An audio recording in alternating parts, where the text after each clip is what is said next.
अस्सलामु अलैकुम वरहमतुल्लाहि वबरकातुह।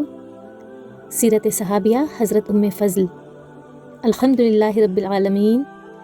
मोहतरम बहनों और बुज़ुर्गों, आज मैं एक ऐसी अजीम ख़ातून इस्लाम का तज़किरा करने जा रही हूँ जिनका नाम शायद कम लिया जाता है, मगर जिनका ईमान, जुर्रात, क़ुरबानी और किरदार उम्मत मुस्लिमा खुसूसन ख़वातीन के लिए नमूना अमल है। वो है हज़रत उम्मे फ़ज़ल लुबाबा बिन्त हारिस। सबसे पहले हज़रत उम्मे फ़ज़ल का तारुफ़ करा देती हूँ। रसूलुल्लाह सल्लल्लाहु अलैहि वसल्लम के चचा हज़रत अब्बास बिन अब्दुल मुत्तलिब की ज़ौजा थीं। अज़ीम सहाबी व मुफ़स्सिर क़ुरान हज़रत अब्दुल्लाह बिन अब्बास की वालदा थीं और इब्तदाई इस्लाम कबूल करने वाली ख़वातीन में शामिल थीं। हज़रत उम्मे फ़ज़ल हज़रत अब्बास रज़ियल्लाहु ताला अन्हु की अहलिया थीं। इब्तदाई इस्लाम और मज़बूत ईमान। इस्लाम कबूल करना उस दौर में आसान ना था। मक्का में मुसलमान होना जान माल और इज़्ज़त सब को ख़तरे में डालना था। हज़रत उम्मे फ़ज़ल उन चंद अव्वलीन ख़वातीन में से थीं जिन्होंने खुफिया तौर पर इस्लाम कबूल किया, ईमान को दिल में मज़बूत रखा, अपने शौहर से पहले मुसलमान हुई। ये हमें सिखाता है कि औरत का ईमान किसी के ताबे नहीं, वो खुद हक़ को पहचान सकती है और उस पर डट सकती है। रसूलुल्लाह सल्लल्लाहु अलैहि वसल्लम से खुसूसी ताल्लुक़। हज़रत उम्मे फ़ज़ल को रसूलुल्लाह सल्लल्लाहु अलैहि वसल्लम से ख़ास क़ुर्ब हासिल था। उन्होंने एक ख्वाब देखा कि रसूलुल्लाह सल्लल्लाहु अलैहि वसल्लम के जिस्म का एक हिस्सा उनके घर आया है। जब उन्होंने ये ख्वाब नबी सल्लल्लाहु अलैहि वसल्लम को बताया तो आप सल्लल्लाहु अलैहि वसल्लम ने फरमाया, ये खैर की अलामत है, फ़ातिमा के यहाँ बेटा पैदा होगा और वो तुम्हारी गोद में आएगा।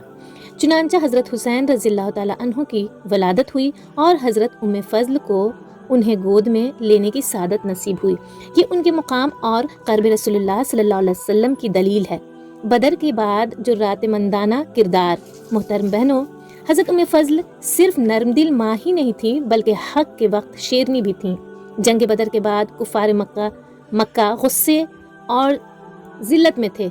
अबू लहब मुसलमान को ताना दे रहा था। हज़रत अब्बास रज़ियल्लाहु ताला अन्हु उस वक्त कैद में थे। हज़रत उम्मे फ़ज़ल ने बातिल बात बर्दाश्त ना की, अबू लहब को सख्त जवाब दिया, हत्ता कि एक लकड़ी से उसे मारा। चंद दिन बाद अबू लहब इबरतनाक बीमारी में मर गया। ये हमें सिखाता है कि औरत कमज़ोर नहीं है, अगर ईमान मजबूत हो तो वो बातिल के सामने डट सकती है।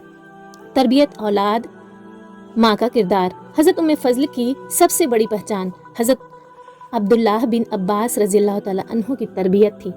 वही इब्ने अब्बास जो कुरान के अजीम मुफस्सिर बने, उम्मत के बड़े आलिम कहलाए, तर्जुमान कुरान कहलाए। सोचें मेरी अजीज़ बहनों, ये सब किसकी गोद की तरबियत थी? एक बा ईमान, बा किरदार माँ की। ये पैगाम है, अगर माँ संवर जाए तो नस्लें संवर जाती हैं। ख़वातीन के लिए अमली सबक यह है कि हज़रत उम्मे फ़ज़ल की ज़िंदगी से हमें ये असबाक मिलते हैं कि ईमान में पुख्तगी आए, हक़ गोई और जुर्रात दिखाएं, रसूलुल्लाह सल्लल्लाहु अलैहि वसल्लम से मोहब्बत करें, औलाद की दीनी तरबियत करें, मुश्किल हालात में सब्र और इस्तकामत से काम लें। ऐ अल्लाह, हमें हज़रत उम्मे फ़ज़ल जैसा ईमान अता फरमा, हमारी बेटियों को दीन की खिदमत वाला बना और हमें ऐसी माएँ बना जो उम्मत को इब्न अब्बास रज़ियल्लाहु ताला अन्हु जैसे सपूत दें। आमीन या रब्बुल आलमीन।